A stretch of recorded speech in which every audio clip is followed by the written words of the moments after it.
Pertama, motor DC itu ciri motor DC yang berputar itu adalah kumparannya. Itu ciri-ciri motor DC. Yang berputar bukan magnetnya. Magnetnya dia stator. Yang menjadi rotor atau yang berputar itu adalah kumparannya. Itu ciri-ciri motor DC brushed. Dia ada brushednya. Kakinya cuma 2, min dan plus. Contohnya ketika kita mainan Tamiya, kita mainan dinamo yang kabelnya cuma 2. Dikasih tegangan, apa yang terjadi? Langsung berputar. Tegangannya dibalik, min plusnya, apa yang terjadi? Putarannya terbalik. Nah, namun motor listrik sudah tidak ada yang pakai, bukan tidak ada yang pakai. Motor listrik yang sekarang beredar itu pakainya sudah bukan itu lagi, tapi pakainya BLDC, brushless, tanpa brush. Jadi kalau ini tetap saya sampaikan, kenapa? Karena ini arahnya bukan servisan. Tiba-tiba kemasukan pasien, kita cek, waduh motornya kabelnya cuma 2. Berarti kesimpulan itu barang jadul, Pak. Barang jadul yang masih menggunakan motor DC brushed. Dan itu maintenance-nya itu biasanya agak susah, spare part-nya susah karena memang barang sudah terlalu lama. Tapi yang rata-rata sekarang beredar dan produk baru sekarang sudah tidak ada yang menggunakan motor brushed. Kita ada produk motor brushed, tapi arahnya buat proyek-proyek ringan.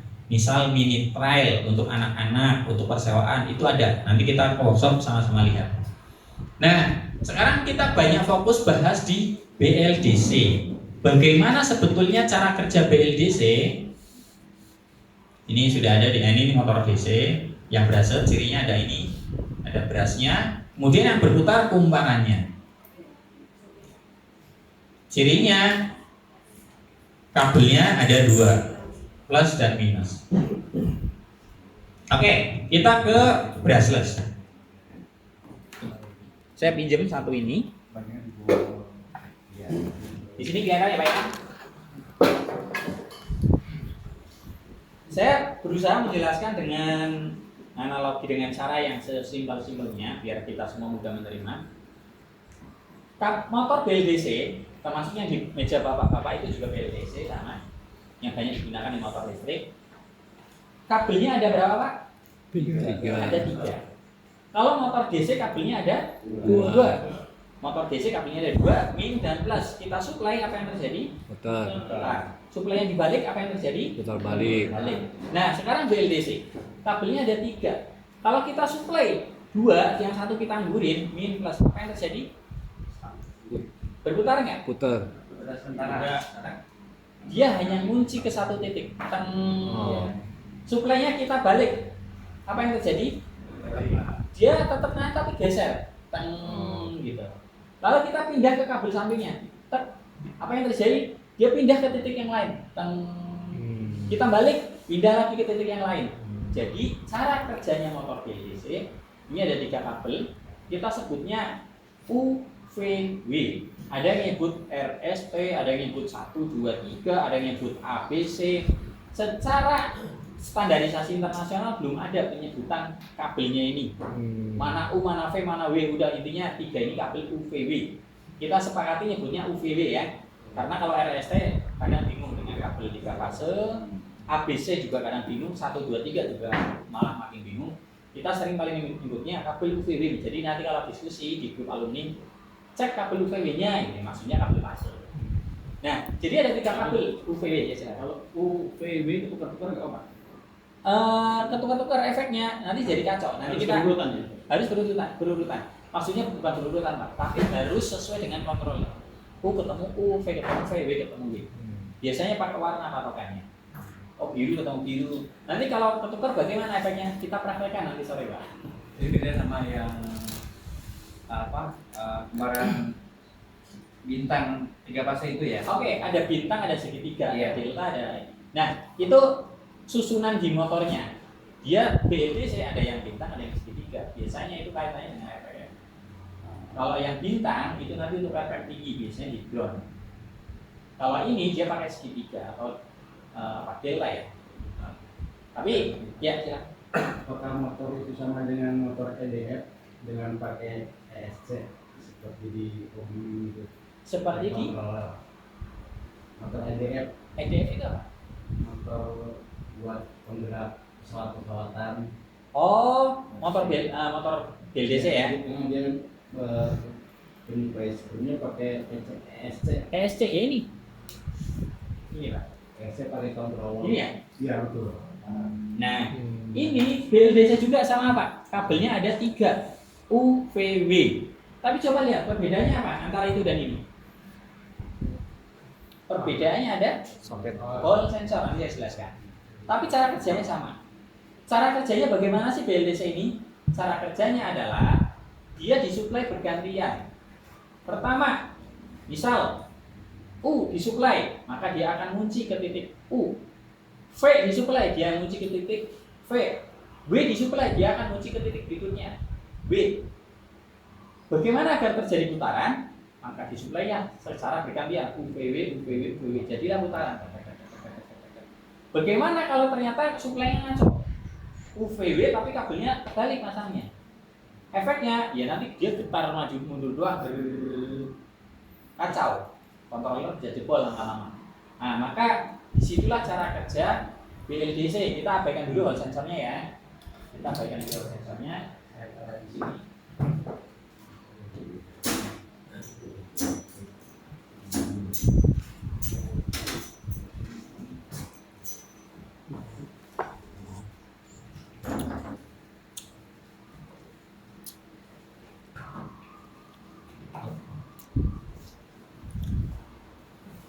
Jadi kalau di BLDC, di motor BLDC itu ada 3 kabel U, V, W. Nah, bagaimana agar motor ini berputar? Dia disuplai secara bergantian. U aktif, begitu U turun, gantian. V aktif, begitu V turun, gantian. W aktif, begitu W turun, U aktif lagi. Terus begitu. Nah, inilah yang membuat motor ini terjadi putaran UVW, UVW, UVW dan seterusnya. Nah, karena polanya begini, kira-kira kalau di motor DC yang buzzer, biar kecepatannya makin tinggi diapakan, Pak? Dipersempit. Tegangannya dinaikkan kalau di motor DC. Tapi kalau di sini biar kecepatannya makin tinggi, frekuensi. Jadi di sini kata kuncinya RPM itu tergantung frekuensi. Nah ini nanti akan kita detailkan di ketiga pas program. Baik, cara kerja secara umum gini dulu, clear ya? Nah, pertanyaan berikutnya, kalau di drone yang tadi ditanyakan kan begini nih, ya kan? Dia kabelnya cuma 3, tidak ada Hall sensor. Nah sedangkan ini ada Hall sensor. Kira-kira tujuan Hall sensor untuk apa? Input untuk menilai bukan frekuensi, bukan kontrol frekuensi. Posisi betul. Jadi Hall sensor ini fungsinya adalah untuk melaporkan si motor ini, dia akan laporan ke controller. Woi, posisiku lagi di U nih. Berarti controller suplainya jangan U dong, tapi V. Begitu pindah ke V, tek, dia laporan. Woi, posisiku udah pindah ke V nih. Berarti suplai ganti W. Berbeda dengan drone. Drone tidak ada Hall sensor. Kira-kira kenapa? Karena drone RPM-nya tinggi. Drone itu bisa di atas 20.000 RPM. Sedangkan motor 20.000 RPM ngalahin torsi, Pak. Karena dia langsung terhubung ke roda. Paling 1.000 RPM aja udah bisa tembus 90 km/jam. 1.000 sampai 1.200-an cukup ya.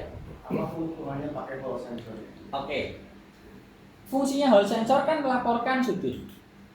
Kalau ini tanpa Hall sensor berarti tidak ada laporan sudut, tidak ada laporan posisi. Nah, cara kerjanya si controller ini dalam memerintah si motor mau disuplai U, disuplai V atau disuplai W tergantung laporan dari Hall sensor. Bayangkan motor ini kita sambungin ke controller tapi tanpa Hall sensor. Nanti kita praktekkan juga pakai controller itu. Dia support sensorless. Kira-kira apa yang terjadi, Pak? Kalau tanpa Hall sensor. Misal ini sudah tanpa Hall sensor. Kalau tanpa Hall sensor, maka si controller masa bodoh dengan posisinya dia. mau di U, mau di V, mau di W, supply aja terus UVW, UVW, UVW. Kalau di drone nggak masalah. Coba kita mainan drone, saat digas pelan, kadang balik-balik nggak langsung berputar. Tapi dia mundur dulu satu langkah, tak baru berputar. Misal dia posisinya lagi di V, controller masa bodoh, dia nggak tahu kan posisinya di V. Dia yang penting supply saja UVW, UVW, maka dia mundur satu langkah dulu, UVW, UVW. Bayangkan kalau di motor, Pak, kita mau ngegas mundur dulu, jedek baru maju. Kan sangat tidak nyaman. Maka kalau di motor wajib pakai hall sensor, sehingga controller dalam memerintah mana yang mau disuplai itu real berdasarkan kondisi saat ini ada di mana. Oh, saat ini ada di U. Oh, berarti berikutnya yang disuplai adalah V. Oh, sudah pindah ke V, pindah lagi ke W. Jadi hall sensor tujuannya agar si controller dalam memerintah valid perintahnya, mau U, mau V, atau mau W yang diberi. Anggap ya. Oke, itu simpelnya begitu. Nah, kita bedah. Bagaimana sih cara kerja hall sensor gitu ya? Ada yang mau ditanyakan dulu sampai sini? Sekiranya ada yang bingung, boleh langsung ditanyakan ya. Hall sensor yang ada di motor itu apa sama dengan hall sensor yang ada di motor? Oke, pertanyaan bagus. Jawabannya secara fisik sama, tapi beda tipe. Nah, ini kita jelaskan. Oke. Nah, hall sensor. Hall sensor itu posisinya bentuknya begini, Pak. Ada 3 di dalam motor. Hall sensor itu ada 3. 1 terpasang di U, 2 terpasang untuk mendeteksi W, yang ketiga untuk U, V, W gitu ya. U, V, dan W gitu. Nah, kalau di motor ini gimana posisinya? 1, 2, 3. Coba sekarang kita perhatikan. Ini yang kelihatan ya, Pak ya? Nah, ada yang pakai PCB, ada yang tanpa PCB. Di sini tanpa PCB. PCB itu ini yang hijau-hijau ini. Nah, coba kita perhatikan. Ini anggap ini U, ini V, ini W. Yang lurus dengan magnet mana, Pak? Yang U. Yang U, betul. Karena U lurus dengan magnet, jadi karakter hall sensor itu gini. Kalau dia kena magnet, dia akan ngeluarin sinyal. Nah, maka di sini yang ngeluarin sinyal siapa? U doang. Maka U laporan ke controller. Wih, posisiku lagi di U nih. Akhirnya dia gerak 1 langkah. Lihat, ketika gerak 1 langkah, U jadi nggak lurus. Siapa yang gantian sekarang lurus? V. Gantian, V laporan ke controller. Posisiku sudah pindah ke V nih. Gerak lagi 1 langkah. Kan U nggak lurus, V nggak lurus, gantian. W yang lurus. Nah, cara kerja hall sensor gitu ya, Pak ya? Itu geraknya melawan dari jam ke arah. Tergantung supply ini ya. UVW ya akan begini. Karena kita juga di sini nggak ada tanda U mana, V mana, W mana. Berarti itu sensor berdasarkan magnetik ya. Betul. Soalnya sensor kan bermacam-macam ya. Betul. Jadi di sini supply yang dimaksud kan begini. Misal ini ada 3 kabel nih. Disuplai maksudnya misal plus, min, min. Maka dia mengarah ke magnet tertentu. Ada yang tarik menarik, ada yang tolak menolak, hingga akhirnya ngunci ke magnet tertentu. Kemudian gantian. Tadinya plus min min ganti min plus min, min plus plus, plus plus min, dan seterusnya. Akhirnya terjadilah frekuensi gitu kan. Nah, kalau yang ke atas berarti plus, bawah berarti min. Jadi hingga akhirnya terjadilah putaran. Ya, silakan. Kalau urutannya UVW, Iya.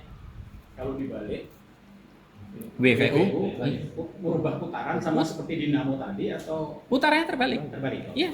Makanya kalau di drone kalau kita salah masang kabel kadang muternya jadi kebalik kan. Kalau salah lagi kadang getar, kadang kebalik, kadang nah. Ya. Kalau umumnya dalam motor BLDC ini ada berapa kumparan? Berapa kumparan? Patokannya bukan kumparannya. Kalau kelompoknya cuma 3, UVW. Tapi dalam mengenali motor BLDC kita perlu mengetahui ada 2 parameter. Yang pertama, ini sebenarnya materi besoknya nggak apa, saya spill dulu. Yang pertama kita sebut pull pair. Pull pair itu jumlah pasang magnet. Misal, nah ini kan BLDC. Di sini ada berapa pasang magnet? Magnet bisa di pinggir, bisa di tengah ya. Kalau ini di pinggir, karena yang berputar pinggirnya. Kalau yang ini di tengah, karena yang berputar tengahnya ini, ya kan? Nah, sedangkan yang gambar di sini yang berputar tengahnya ini magnetnya. Magnetnya ada berapa pasang?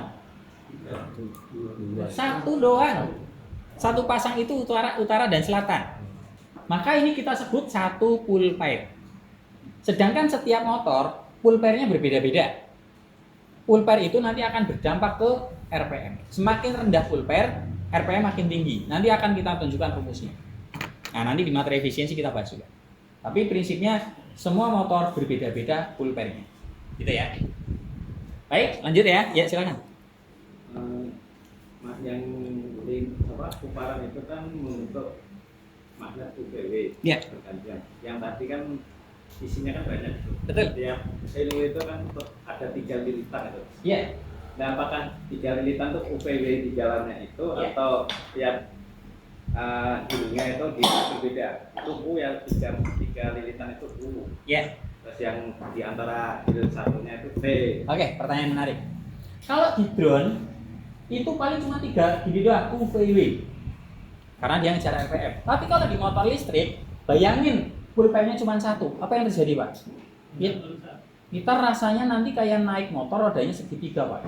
Teng gitu ya. Nah, maka di sini pool pairnya dibuat banyak. Tujuannya apa? Agar smooth. Jadi ini UVW, UVW, UVW, UVW, UVW, UVW, UVW. Ketika disuplai U, maka semua U akan aktif bersamaan. U, tarik semua, teng. Suplai V, tarik semua, teng. Tapi satu step UVW-nya itu sedikit demi sedikit, step. Untuk mendapatkan satu putaran, dia harus melewati beberapa step dulu. Berbeda dengan ini, kalau ini satu step sama dengan satu putaran. Satu stepnya itu UVW itu baru satu step gitu ya. Jadi tujuan memperbanyak pool pair, tujuannya apa, Pak? Agar smooth, agar gesernya halus, teng. Kemudian tujuan kedua lebih kuat. Pool pair semakin banyak, tenaga semakin Akan tidak semakin boros. Akan tidak semakin boros. Nah, boros dan tidak boros nanti kaitannya dengan efisiensi. Misal ada 2 motor. Yang pertama pool pairnya 5, yang kedua pool pairnya 30. Sama-sama 2000-an. Borosan mana? Nah, harusnya borosnya itu sama. Tapi ternyata realita di lapangan borosnya berbeda. Kenapa? Ada kaitannya dengan efisiensi.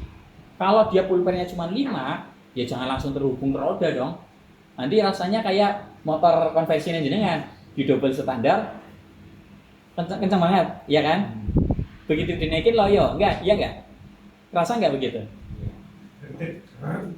Nah, kenapa? Karena ada efisiensi yang kurang tepat. Nanti kita bahas di materi efisiensi. Nah, tapi kebalikannya. Ini sebenarnya sama kayak ini, kita naik motor konvensional, motor manual, gigi 4 tapi buat nanjak. Padahal cc-nya gede. Salah nggak? Iya kan? Nah, berarti kan yang salah bukan powernya, tapi efisiensinya. Nanti kita bahas terkait efisiensi. Jadi mau pool pair banyak, pool pair sedikit, kalau wattnya sama, ya harusnya powernya sama. Tapi efisiensinya nanti yang perlu kita sesuaikan. Nanti di materi efisiensi kita bahas. Oke, lanjut ya. Ya, silakan. Yang pool pair itu hubungan dengan frekuensi. Pool pair hubungan dengan Frekuensi. pool pair itu menentukan jumlah stepnya. Semakin banyak pool pair, berarti untuk menciptakan satu putaran, dia harus melewati banyak step kan. UVW belum satu putaran, baru berapa? 10 putaran mungkin. UVW baru 10 kali step, baru terjadi satu putaran. Nah, gitu ya. Nangkep nggih? Hubungan dengan frekuensi maksudnya? Frekuensi itu kan yang mensuplai. UVW satu step, kalau di sini dia sudah terjadi satu putaran. Tapi kalau yang di sini UVW belum satu putaran, baru seperberapa? UVW lagi, geser lagi. UVW setelah berapa step baru terjadi satu. Berarti frekuensi itu sebenarnya diatur di controllernya ya? Betul sekali. Frekuensi itu controller yang mensuplai. Berarti semakin banyak pool pair ya semakin tinggi frekuensi. Betul. Bisa dikatakan begitu. Ya, silakan. Pool pair itu maksudnya magnet. Pool pair itu magnet. Pool kan pool pair itu jumlah pasang magnet. Maka di sini saya katakan ini kumparannya 3, tapi magnetnya sepasang doang kan. Maka kita sebut satu pool pair. Sedangkan di sini magnetnya banyak nih. ya kan? Magnet sebanyak ini dia utara selatan, utara selatan, utara selatan, utara selatan, bolak-balik, bolak-balik, bolak-balik. Nah ini kalau itu kan cuma 2 utara selatan, maka 1 pulper. Kalau di sini banyak pulper. Ini kalau dihitung ada 30, berarti ada berapa pulper? 15. 15. Baik, nangkep ya terkait pulper. Nanti kita detailkan di materi foto juga. Itu kalau Kita bahas. kena genangan air masalah nggak? Kalau bocor sampai ke dalam masalah serius. Masalah ya. Ya. Terus konslet ya. Bukan korsleting, korosi. Oh, konslet. Tapi Kalau konslet nggak? konslet enggak, Oh. korosinya yang membahayakan. Maka motor BLDC itu wajib waterproof. Hmm. Kecuali kalau drone kan dia covernya aluminium. Jadi kalau tadi motor sudah dibuka gitu, IP-nya hilang. IP-nya hilang betul. Maka kalau bongkar BLDC, SOP-nya harus diisi lengkap. Kekuatannya itu ada di seal ini, Pak. Seal sama di sini. Setelah botol lepas itu diisi ulang. Nah, kemudian seal ini nggak boleh rusak, karetnya ini nggak boleh rusak. IP 67 lah minimal. Untuk magnet, kekuatan magnet itu bisa mundur. Bisa. Panas. Bisa. Musuhnya magnet kan panas. Kalau kita salah desain menyebabkan dia panas, magnetnya akan turun. Tapi kalau kita desainnya benar, tidak terjadi overheating, maka magnet nggak turun. Dia tipe permanen magnet kan pakai neodymium. Efeknya apa Pak kalau turun? Powernya turun. Turun ya. Klaimnya 2000 watt, realnya cuma 500 watt Oyo gitu. Pak, itu sealnya khusus untuk sealnya tadi. Enggak sih, kalau seal yang ini di pasaran banyak. Kalau seal yang di sini sealan ini aja, apa orang nyebutnya perpak gitu. Apa perpak ya, bener ya? Seal perpak. Ya. Biasa ganti magnet itu berapa tahun? Enggak perlu ganti magnet. Enggak perlu. Jarang sekali Kalau ada kumparan pernah Kumparan? kejadian kebakar nggak? kebakar pernah, tapi biasanya kebakar karena efek salah desain. Kalau kita ngupgrade-nya pakai hitungan yang nanti saya ajarkan, insya Allah nggak bakal kebakar. Nanti ada hitungan cara Tapi ngupgrade. kalau pemakaian nggak pernah ya pemakaian. Sangat jarang, kecuali memang ada tadi masalah sealnya bocor duluan, kemudian dicuci. Biasanya orang itu nggak tahu. Boleh dicuci nggak sih sebenarnya? Boleh, tapi nggak boleh ditembak di sini. Oh. Biasanya dicuci. Ini ada licin kan? Licinnya ini sebenarnya harus licin, harus ada apa ini namanya? Grease. Iya. Karena dia karet ketemu besi. Iya. Nah biasanya dicuci, di sabun. Efeknya begitu jalan licin. Itu kan gesekan antara karet dengan besi, lama-lama dia renggang. Nah udah itu udah bakal jadi masalah serius. Jadi nggak boleh semprot, tenggelam aja nggak apa-apa kok. Kalau semprot kan tekanannya lebih tinggi daripada tenggelam. Dia IP 67, 7 itu kan kalau kita tenggelamkan sampai 30 menit itu masih aman kan, level 7 ya. IP 67 kan berarti 6 benturannya, 7 airnya. Oh bukan benturan, debu ya. Baik, lanjut ya. Jadi cara kerja sudah oke. Kemudian berikutnya bagaimana skema hall sensornya saya gambarkan.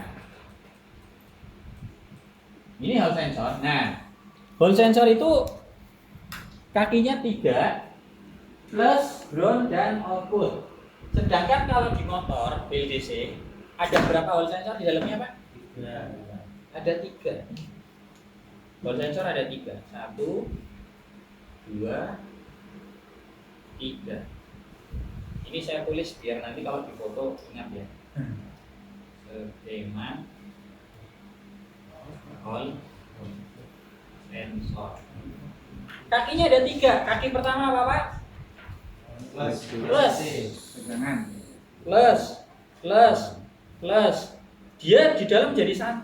Keluarlah kabel warna merah. Ada berapa kabel, Pak? Di hall sensor coba dilihat. Ada 5. Kemudian kaki kedua min.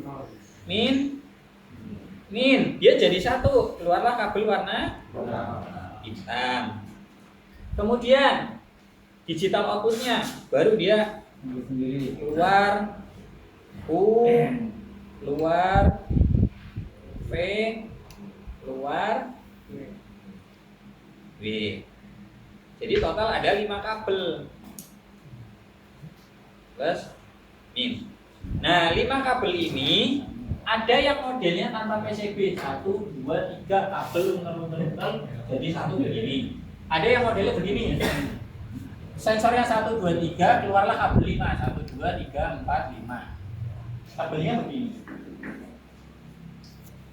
Bisa dipahami ya di sini ya.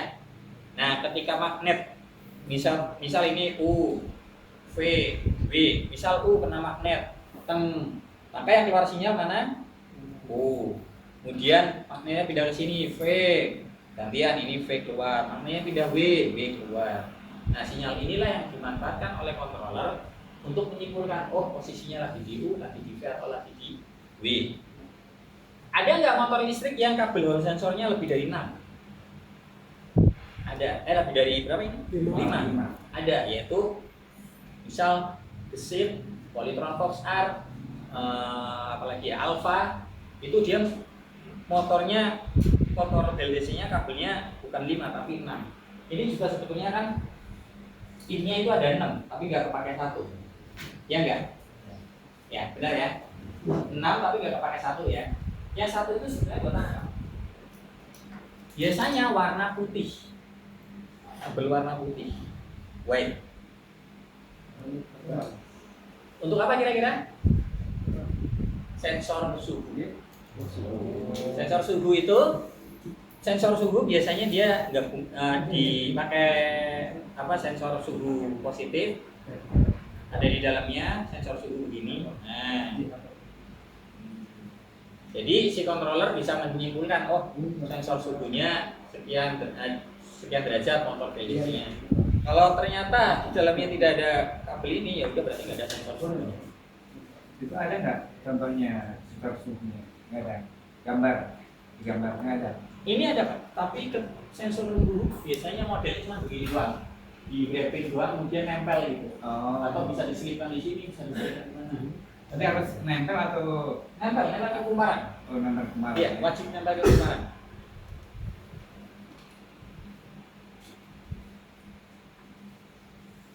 Temperatur. Kalau yang digital outputnya dalam bentuk square atau sinus? Square. Square. Nah, kita jelaskan sekalian terkait tadi pertanyaan Hall sensor selain di sini. Baik, ini clear ya. Sekarang Hall sensor Pak. Hall sensor model begini di sepeda listrik, di motor listrik itu terdapat di 2 titik. Yang pertama itu ada di dalam BLDC, isinya 3. Kemudian di titik mana lagi ada Hall sensor? Ada di throttle. Throttle itu gas ya, ini. Nah, ini throttle. Throttle ini sebetulnya cara kerjanya gimana sih Pak? Cara kerjanya mirip-mirip kayak potensiometer sebetulnya. Iya, kayak potensiometer aja. Jadi kabelnya itu cuma 3 sebetulnya. Ini kabelnya banyak karena ada tombol-tombolnya. Yang throttle-nya itu cuma ini 3. Min, plus, dan data. 3 kabel ini bisa nggak kita ganti potensiometer? Tahu potensiometer ya? Kakinya 3. Bisa. Buat ngatur kecepatan ada potensiometer bisa. Tapi di dalamnya itu bukan potensiometer. Di dalamnya itu ada Hall sensor. Kenapa ada Hall sensor? Untuk menggantikan tadi potensiometer tadi. Kok kenapa nggak pakai potensiometer? Ada cepat terbakar ya. Nah, potensiometer kan karbon ya. Iya. Nanti motornya kehujanan jalan sendiri repot kan. Kemudian lama-lama karbonnya habis. Nah, kelebihan Hall sensor ini kan dia non kontak. Ini di dalamnya itu terdapat magnet bentuknya C. Ada magnet throttle itu katakanlah ini handle throttle ya, ini. Nah, di dalamnya itu ada magnet bentuknya C. C begini. Magnetnya utara, selatan. Kemudian di sini ada Hall sensornya. Kakinya 3. 3 Hall sensor inilah dia. Merah itu plus, kemudian ini minus, kemudian ini data. Merah itu plus itu merah. Ini hitam, ini warna lain, bisa biru, bisa hijau. Jadi ini potensinya, fungsinya mirip-mirip potensiometer. Tapi bedanya apa dengan Hall sensor ini, Pak? Nah, di sini saya gambarkan. Hall sensor itu ada dua tipe. Yang pertama tipe digital. Tipe digital itu ada di sini. Tipe Hall sensor.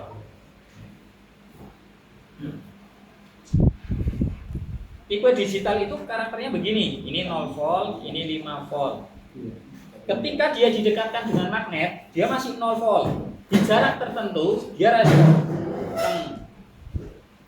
dijauhkan dia masih 5 volt. Di jarak tertentu dia hilang. Karakter ini ada di mana? Motor. Ada di motor. Tapi kalau di throttle boleh begini enggak?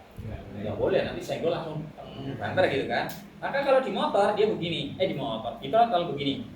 Dia didekatkan dengan magnet, dia akan naik pelan, dijauhkan dia akan turun pelan. Nah, ini kita sebut dengan tipe linear atau analog. Biasanya serinya itu 49F. Kemudian yang ini tipe digital, tipe switch atau digital. Biasanya serinya 41F. Tadi 49E ya. 49E. Biasanya serinya 41F atau sama dengan itu 3144. Kita nggak usah ambil pusing dengan serinya. Intinya di pasaran motor listrik BLDC-nya Hall sensornya itu cuma dua macam, yaitu tipe switch ataupun tipe linear, tipe digital ataupun tipe analog. Kalau buat throttle itu pakai yang merah, kalau buat BLDC di motor itu pakai yang ini. Oke ya, clear ya? Nah, ini Pak, kalau yang throttle itu berarti yang berpengaruh sebenarnya di magnetnya ada berbeda, makin ke ujung beda kekuatannya atau gimana? Dia berpindah dari selatan, berpindah ke kutub utara. Tetap tapi maksudnya itu nggak ada pengaruh medan magnet berbeda. Medan magnetnya tetap, cuma hanya sudutnya saja dari utara ke selatan. Ya, nanti kita praktekkan di di hari ketiga kita bicara lagi tentang motor. Lanjut ya. Jadi Hall sensor ada dua, untuk throttle dan untuk motor. Baik, kita lanjutkan BLDC. Kita fokus ke BLDC-nya. Itu dibagi lagi menjadi dua, Pak, berdasarkan internalnya. Yang tadi saya bongkar ini, magnet langsung terhubung ke outputnya kan ini, langsung roda. Maka kita sebut dengan direct. Output langsung terhubung ke magnet, dia kita sebut dengan motor direct. Sedangkan yang ini, Pak, motornya dia langsung terhubungnya itu bukan ke ini, bukan ke output langsung, tapi ke gear. Maka kita sebut dengan planetary, motor planetary. Contoh ini. Nah, ini outputnya tidak ada magnetnya, tapi adanya gear. Gearnya baru terhubung ke planetary, nah baru terhubung ke motor. Tujuannya untuk reduksi. Jadi motor ini berputar 5 kali, ini baru berputar 1 kali. Karena ini rasionya 1:5. Biar apa, Pak? Torsi. Jadi meskipun bentuknya sama, bisa jadi dalamnya berbeda. Nah, ini penting harus kita ketahui. Nanti kaitannya dengan program, kaitannya dengan karakter, efisiensi. Oke, clear ya? Jadi motor BLDC ada yang tipe planetary, ada gearnya, ada yang tipe direct. Nah, contoh ini direct atau planetary? Direct. Ya, saya tahu ini direct karena sudah pernah bongkar. Tapi katakanlah kita tidak pernah bongkar, ya belum tentu ini direct, belum tentu juga planetary. Kita putar, ada suara gearnya enggak? Oh, enggak ada. Oh, berarti direct. Tapi ada suara ngek, suara gear. Reduksi kan khas ya. Ngek, wah berarti planetary. Oke, lanjut. Berat juga. Hah? Lebih berat juga. Lebih berat. Kemudian berikutnya berdasarkan penempatan, Pak. Ada namanya mid drive, hub drive, dan side drive. Kalau mid drive itu contohnya ada di gesit. Nah ini motor listrik gesit yang saya pakai itu yang merah di belakang. Motornya ada di mana Pak? Ada di tengah. Motornya ada di tengah, terhubung belakang melalui bel atau melalui rantai juga bisa. Nah maka ini kita sebut dengan mid drive. Kemudian yang ini motornya ada di mana Pak? Ada di tengah, begini. Maka kita sebut dengan hub drive. Kemudian yang ketiga side drive. Itu ada di samping, tapi ini udah mulai jarang di Indonesia. Di Indonesia dominannya itu yang ini. Karena konstruksinya lebih simpel. Tapi tantangannya apa, Pak? Ganti ban. Jalan berlobang. Menghantam lubang besar, peleknya penyok, sama saja ancaman buat magnetnya kan. Ya ganti ban juga agak repot, dia harus melepas bel dulu, tapi ya nggak repot-repot amat lah. Oke, ini bersyarat. Baik, ringkasannya motor DC dibagi menjadi dua, brushless kita abaikan karena efisiensi rendah. Kemudian kita fokus ke brushless. Brushless dibagi menjadi dua. Ada yang sensorless itu digunakan untuk drone, kita abaikan karena di EV nggak dipakai, di kendaraan listrik nggak dipakai. Kita fokus ke yang magnetik. Ada Hall sensor magnetiknya. Yang pakai Hall sensor dibagi lagi menjadi dua, ada direct, ada gear atau planetary. Masing-masing dibagi lagi menjadi tiga berdasarkan penempatan. Contoh. Yang ada di meja Bapak, yang di belakang, ini motornya apa kira-kira? Mid drive atau hot drive? Mid drive. Planetary atau direct? Planetary. Dari mana tahu planetary? Ada box hitam reduksinya, itu namanya planetary. Kalau gesit itu mungkin nanti bisa dilihat, itu dia mid drive atau hot drive? Mid drive. Planetary atau direct? Direct, karena tanpa direduksi yang reduksinya hanya berupa bel. Tetap kita sebut dengan direct. Ini penting karena nanti kaitannya di materi yang hari ketiga ketika kita memprogram controller harus sesuai. Baik, ada pertanyaan dulu?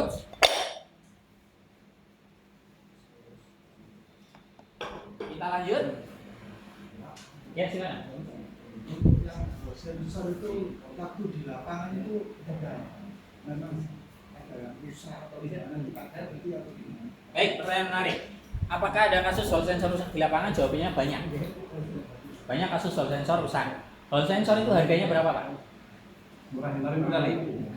Murah meriah Pak, Rp1.300 per sensor. Tapi berapa biaya memperbaikinya? Kalau di Eklon 300.000. 300.000 itu minimal. Kita ke teknisi pun sama 300.000. Ini bongkarnya begini. Karena bongkarnya butuh effort. Kecepit juga lumayan. Ini tadi sih kecil aja kalau nggak hati-hati jeglek Langsung ya. Ya, karena dia neodymium kan kuat banget. Jadi ganti sensor biasanya sekalian tiga-tiganya. Karena sensornya dia sensitif terhadap panas. Neodymium juga harus hati-hati. Nanti kita detailkan di hari ketiga cara ngecek dan lain sebagainya. Seberapa rentan hall sensor? Musuhnya hall sensor panas Pak. Asal hall sensornya asal motornya jarang panas, insya Allah awet. Saya pernah punya motor yang motor Enza itu saya pakai sampai 6 tahunan lebih. Itu motor nggak pernah tak bongkar, padahal tiap hari ya dicuci, ya kena air, ya terjang banjir, aman Pak, hall sensor nggak mati. Kemudian dibelilah sama teman teknisi di Klaten, sama dia di-upgrade controllernya. Efeknya dia sempat panas, sering panas. Hanya 1 bulan hall sensor mati. Bulan berikutnya magnetnya melemah, bulan berikutnya udah mulai terbakar. Saya proses, parah kan motornya tiap hari tak siksa nih buat dulu kan saya kan jualan gas, saya nganter gas melon itu pakai motor itu Pak. Nah, aman lancar. Begitu dibeli setelah saya cek, ternyata kontrolernya di-upgrade. Nah ini bab upgrade nanti di materi efisiensi kita bahas setelah ini. Ya silakan. Tadi kan ada motor 3 jenis. Ya,